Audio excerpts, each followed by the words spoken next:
The next one is that join forces with competitors to reduce cost. Okay, so you might have two businesses, and the two businesses, every business has an administration, okay, has a back office, how you would call it, okay. So you might join forces with your competitors. It could be from in a geographic area, it could be from a service point of view, it could be from a timing point of view, that this service, you render 24-hour service now because before you render only a 12-hour service. Now the two of you organizations could render a 24-hour service. So look out for how you could join forces with competitors to expand basically your offering, and at the same time that you could reduce the back office cost, because it's less for two organizations than if you would have, it's less for one organization than if you have two organizations, okay? Or thinking out in the same direction, that you basically say, I'm gonna join with my services or my products another organization that the two of us, we could make a complementary service to give you an example. Okay, you have a cleaning service and somebody has a gardening service, okay? So you could basically go to your tenants and say, we as an organization, we offer you same quality at the same price and with the same, out of the same organization, we would offer you gardening service and cleaning services. So when you are at home, somebody is in the garden to do the job and somebody is cleaning the house, okay? So that together, okay, normally 1 and 1 is not 2. If you do it right, 1 and 1 is 2.5, okay? And you can do that for and that period of time we are now, so for a limited period of time, so you don't want to make that commitment that we're going to do this for the next 20 years or 10 years. You might want to say, we do that for a limited period of time, and then we will review the situation. The same would be true if you render tax or legal services or accounting services, that you might say, I'm going to be one organization, I render legal, tax, administration, accounting, the whole bit to out of one organization to one group of customers. So join forces with other organizations to offer complementary in this time is also something which you need to look at. And all these opportunities, normally they don't require a high investment. It's more an issue of organization, selling, organize yourself within the companies or the partner you want to work in, okay? Now we get to the last one, which I think is the most important, okay? I mean, you as an owner, as the leader, the manager of the organization, I think in difficult times, you have to be an example, okay?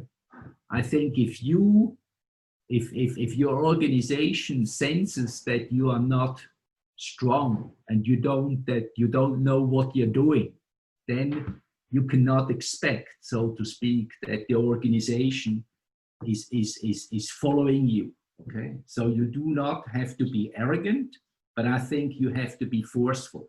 You have to be an example, okay? I always say you should be the example of how you behave in these difficult times, not only from a professional point of view, but also from an ethical, from an how do you call it, emotional point of view, okay? you have to make very tough decisions, okay? And I think making tough decisions, that's what you get paid for, okay? I always say, easy environments, everybody can make money, okay? The good ones, you really found out in the difficult times, okay? And now you can show how good you are, okay? And what could you do under this leadership issue, okay? So you could, Brendan, okay. One item which I think is very important, information. I think you work all with professional people, with adults. You should inform them regularly and very factual on what the situation is.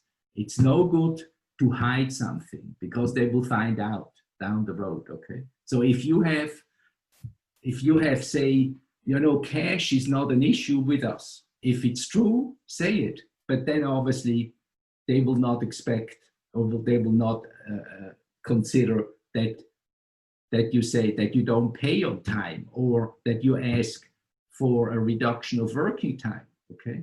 However, if you say cash is very tight and we have to build up a reserve for cash, and I expect from you guys that you help us to build up this safety net. So, you know, I ask you to reduce working time by 20% without pay. They might be acceptable because they want to keep the job, okay? So information within your organization to your business partners, the business partners, like, I cannot pay you in the time I agree. I need another 30 days to pay you your last delivery. Tell him, not just let him in the, you know, but then you obviously, when you agree with him that you pay him in 60 days, then you should follow the 60 days, okay? So inform regularly in a transparent and in a timely way, okay? Next one, important, it goes into the leadership. Do not ask your organization, your personnel to do something if you're not willing to do it. It's no good if you're asking for a salary cut of 20% and the top management or the shareholders are not willing to contribute, okay? You're not necessarily doing the same amount, okay? Or the same percentage. There are always different situations, but you have to do and accept exactly the same behavior as you're asking from your subordinates or from your partners, okay? And the last one, which I think is very important, if you drive around in the Ferrari, okay, and you still drive around in the Ferrari to your customers right now and to your employees, I think you will not be a good example to ask for a salary cut, okay? So I think you as a, one is obviously the example, but the second one is also very important, that you as an individual, the owner of the company, you should also try to save money for the tough situation, because you never know if your company goes belly up, what are you going to live on? Okay, so I think you as a person, you should also try to reduce costs and expenses of your personal lifestyle and maybe not drive around in the Ferrari anymore to save cash, because it could be important that one day that you as an individual will have to go and put in some additional money in your business, okay? So if you don't have it available, you have to go to the bank, and the bank might not be willing to do it, and then you go bankrupt. I mean, at this time of the situation, of the environment, You don't go bankrupt because you don't make profit. You go bankrupt because you don't have cash. It's as simple as that. Okay. So that's basically the talk and the four issues I wanted to highlight to you. And I think every business obviously has its own environment. So you should not go and say, I'm going to make 1, 1, 1, 1, 1. I execute all of them. That is not possible. Okay. I think I give you some opportunity, some thoughts, and you have to go home and say, which out of these should I go and look at? Okay. For my organization and my personal situation. Okay.